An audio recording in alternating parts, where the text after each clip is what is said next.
안녕하세요. 장벌더TV 김PD입니다.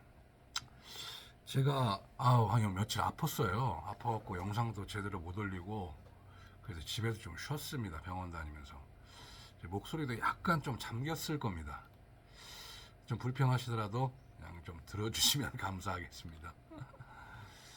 제가 집에 있는 동안에 뭐 좀 유튜브도 좀 보고 그리고 장동혁 당대표에 대한 뭐 이것저것 관련된 기사나 이런 것들을 좀 봤는데요.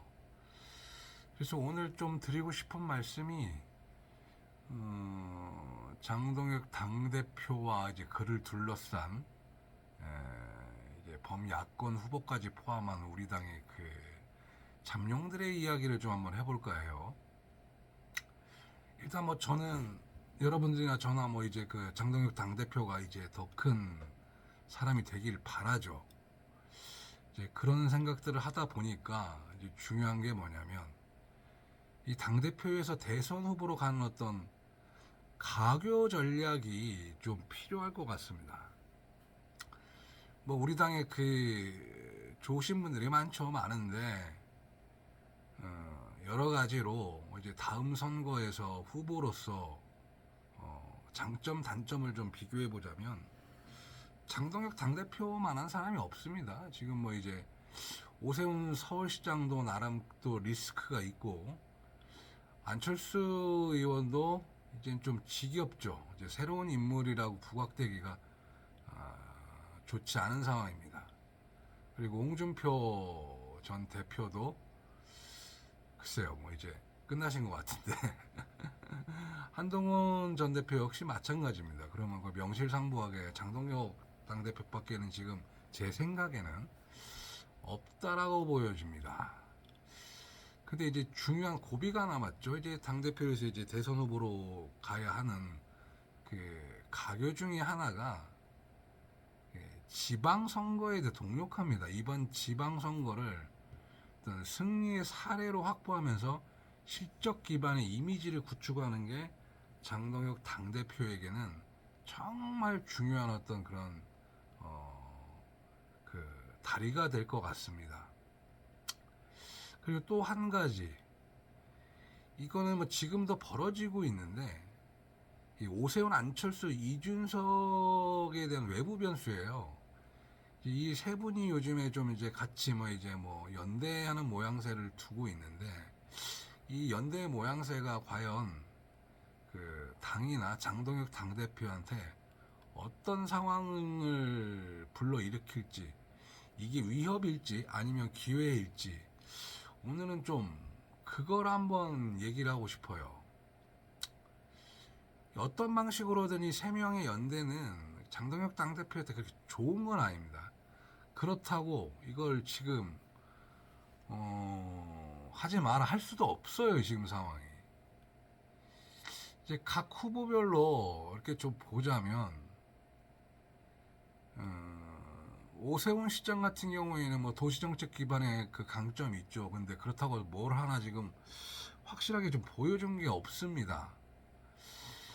그 오세훈 시장 같은 경우에는 장동혁 당대표가 그 상대라기보다는 연대의 어떤 생각을 가지고 데려와야 된다고 좀 보거든요. 그리고 어떤 경쟁 우위 지점을 찾아야 돼요. 오세훈 시장보다 내가 낫다라는 거를. 그래서 오세훈, 안철수, 이준석 뭐 다 품어야겠죠. 장동혁 당대표 입장에서는. 그래도 이 세 명 중에 오세훈 시장은 정말 데려와야 될 사람 중에 하나입니다.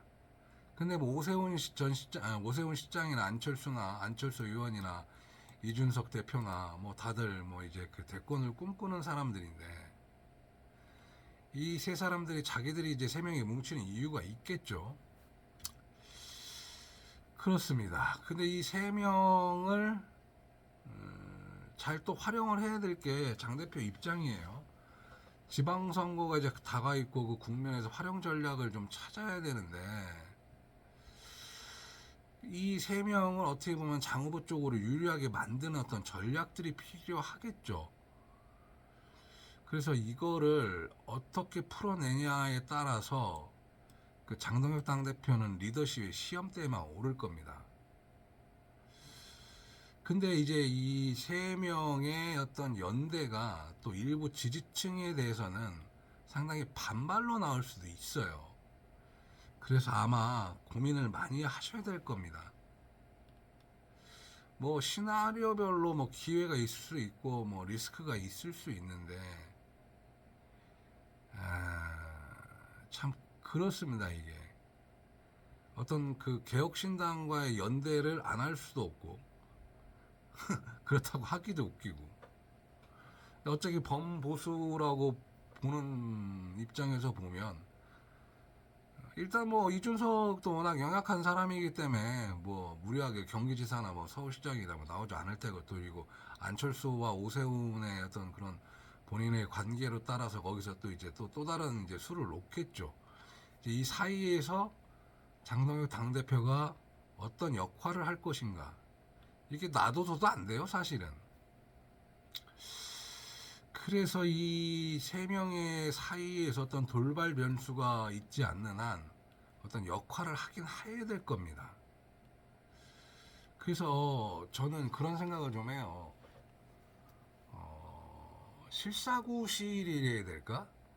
어떤 실력 있는 변화가 저희 당에 좀 필요합니다. 그리고 지방과 국가의 연결자라는 어떤 그런 메시지를 장동혁 대표가 좀 갖길 바래요. 그리고 안정속의 개혁, 그리고 책임 중심 정치. 그러니까 이제 리더십을 이번에 보여줘야겠죠. 그래서 현장 중심의 모습, 그리고 중도가 매력적으로 느낄 수 있는 포지션, 그다음에 조직 혁신, 그다음에 정책 실효성, 민생 중심 이런 메시지 프레임을 이 세 명과 좀 다르게 차별화하면서 이번 지방선거를 좀 치러야 될 것 같습니다. 그래요. 참 이제 저도 이제 걱정인 게 제가 제 영상을 좀 보신 분들은 아시겠지만 제가 조금 빨리 가는 듯해요. 원래 이제 시의성이라는 게 그때 이제 빵 터지면 그걸 갖고 얘기를 해야 좋은데 제가 조금 반박자 좀 빠른 게 좀 있습니다. 아마 조만간에 이 세 명의 어떤 움직임이 더 커질 텐데 그 움직임을 장동혁 대표가 어떻게 대표로서 리더십을 보여줄지 참 그게 한편으로는 기대도 되면서 또 하나의 넘어야 될 산인 것 같습니다. 그 산을 잘 넘어야겠죠. 그리고 또 이제 지방선거 승리를 해야 될 텐데 이 서울시장 경기지사는 아무리 찾아봐도 후보가 없어요. 지금 뭐 서울시장이야 뭐 지금 오세훈 후보 말고 뭐 특별히 저희 당에서 좀 밀 수 있는 사람이 있을까요? 그 나경원 의원 얘기가 많이 나오지만 사실 쉽지가 않죠. 우리 현직 그 시장이 오세훈 시장이고 또 경기지사는 뭐 지금 뭐 안철수 후보 얘기가 많이 나오는데 좀 그럴 수밖에 없다고 봐요. 안철수 의원 말고 과연 누가 했을까? 유승민 같은 경우에 사람 뭐 유승민 전략적 선택이 가능하겠죠. 근데 아마 내부 반발이 엄청나게 클 겁니다. 안철수 의원에 비하면. 그렇게 따지면 사실상 거의 후보는 정해졌다고 봐도 과언은 아닐 겁니다. 안철수 의원이 뭐 이제 본인이 어떤 선택을 하느냐 이제 이게 부분일 텐데 아마 본인도 제 생각에는 수락할 것 같아요. 뭐 그런 얘기가 많이 나오고 왜냐하면 이 경기지사라는 것이 뭐 서울시장도 마찬가지지만 대권을 향해 갈 수 있는 이제 교두부니까 충분히 그런 생각을 하겠죠. 그리고 이제 이 이준석까지 포함해서 이 오세훈, 안철수, 이준석 뭐 결국에는 그들도 이제 용꿈을 꾸고 있는 사람들이기 때문에 그래서 이 지방선거에서 이 장동혁 당대표가 이들을 잘 어떻게 끌고 가느냐 아니면 요리하느냐 이 기회일지 위기일지를 잘 하셔야 될 것 같습니다. 그래서 아마 이번 지방선거에 있어서 장동혁 대표의 리더십이 더 절실히 필요할 것 같아요. 그렇습니다. 오늘 그래서 살짝 이 세 분에 대한 얘기와 그다음에 어떻게 대처를 해야 될지 대한 장동혁 후보의 어떤 그런 고민 이런 것들을 살짝 건드려 봤습니다. 이제 저도 조금 더 분석적으로 좀 봤으면 좋겠는데 아직까지는 수면 위로 떠오르지 않은 문제라 일단 저도 지켜보고 있는 상황입니다. 여하튼 간에 이번 지방선거는 정말 잘 끝내야 됩니다. 그리고 이제 뭐 공천서부터 시작해서 좀 새로운 인물들이 많이 나와줬으면 좋겠고요. 또 그런 모습들을 장동혁 당대표가 잘 슬기롭게 해 주셨으면 좋겠습니다. 그래서 오늘은 제가 아침에 지금 영상을 사무실 와서 찍고 있는데 그렇게 마무리 짓고요.